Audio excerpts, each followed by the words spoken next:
CSK விஸ் RCB இன்னைக்கு முதல் match நடக்க போகுது. இந்த நேரத்தில் மிக முக்கியமான ஒரு ஸ்டார் வீரர் விலக போகிறதா அதிகாரப்பூர்வ ஒரு அப்டேட் ஒன்று கிடச்சிருக்கு. இது சிஎஸ்கேவுக்கு மிகப்பெரிய பின்னடைவை ஏற்படுத்தும்.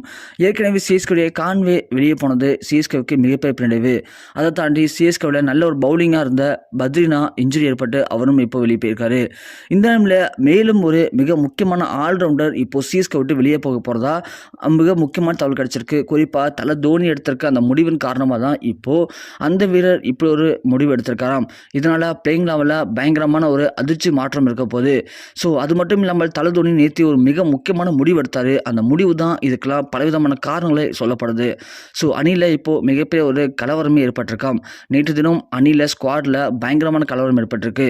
அதாவது நேற்று தினம் தலை தோனி அறிவித்தார், ஸோ கேப்டன்ஷிப் பதவி வந்து நான் முழுமையாக விளைவிக்கிறேன், எனக்கு பதிலாக இனிமேல் யார் கேப்டன்ஷிப் பண்ண போகிறா அப்படிங்கிறத நானே அறிவிக்கிறேன் அப்படின்னு மாதிரி சொன்னார். அது மட்டும் இல்லாமல் ஏற்கனவே கான்வே வெளியே போயிட்டார், அவருக்கு இன்ஜுரி ஏற்பட்டு. அதே மாதிரி பத்ரினாவுக்கும் இப்போ ரீசெண்டாக இன்ஜுரி ஏற்பட்டு அவரால் விளையாட முடியாது அப்படிங்கிற சூழ்நிலை ஏற்பட்டிருக்கு. அதனால் இளம் வீரர்களுக்கு நிறைய வாய்ப்பு தரலாம் அப்படின்ற மாதிரி தலை தோனி சொன்னாங்க. புதுசாக வீரர்கள் யாரையும் உள்ளே இருக்க வேணாம்.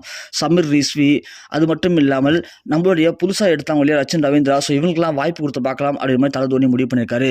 இப்படியாப்பட்ட நிலைமையில் அந்த மிக முக்கியமான வீரர் அது யார் அப்படின்னா ஜடேஜா. ஸோ இவர் பேட்டிங்லேயும் பவுலிங்லேயும் சிஎஸ்கேவுக்கு பக்கபலமாக இருக்கார். போன வருடம் ஐபிஎல்ல கடைசியில் தனியாளாக நின்று சிஎஸ்கே ஜெயிக்க வச்சாரு. அப்படியாப்பட்ட நம்ம ஜடேஜா இப்போது இந்த மேட்சை விட்டு, அதாவது சிஎஸ்கே விட்டு ஒட்டுமொத்தமாக விலக போகிறதா மிக முக்கியமான தகவல் கிடைச்சிருக்கு. காரணம் என்ன? தலை தோனின்னு எடுத்த அந்த முடிவு தாங்க. தலை தோனி எப்போ நான் ஐபிஎல் விட்டு விலக போகிறேன், அதாவது இந்த வருடம் தான் கடைசி வருடம் அப்படின்னு மாதிரியும், என்னால் இந்த வருடமே கேப்டன்ஷிப் பண்ணிட்டு நான் போயிட்டேன் அப்படின்னா அடுத்த வருடம் சிஎஸ்கே நல்ல ஒரு கேப்டனை மிஸ் பண்ணுவீங்க, அதனால் இந்த வருடம் வந்து நம்ம ருத்ராஜ் கேக்வாத் தான் கேப்டனாக இருக்கட்டும் அப்படின்ற மாதிரி அவர் டக்குன்னு சொல்லிட்டாரு. இதை கேட்டால் நம்ம ஜடேஜா ரொம்பவே கொந்தளிச்சிட்டாரு. என்ன ருத்ராஜ் கேக்வாத் கேப்டன், அப்போ நான் யார்?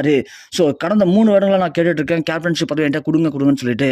ஆனால் ஒரு டைம் நீங்கள் கொடுத்தீங்க, அப்போது அணியில் பல விதமான பிரச்சனை இருந்தது, அதனால் அணியை சரியாக ஃபாலோ பண்ண முடியல. ஆனால் இப்போ நான் கரெக்டாக இருக்கேன், கேப்டன்ஷிப் பண்ணுடைய தகுதிகள் எல்லாமே எனக்கு இருக்குது.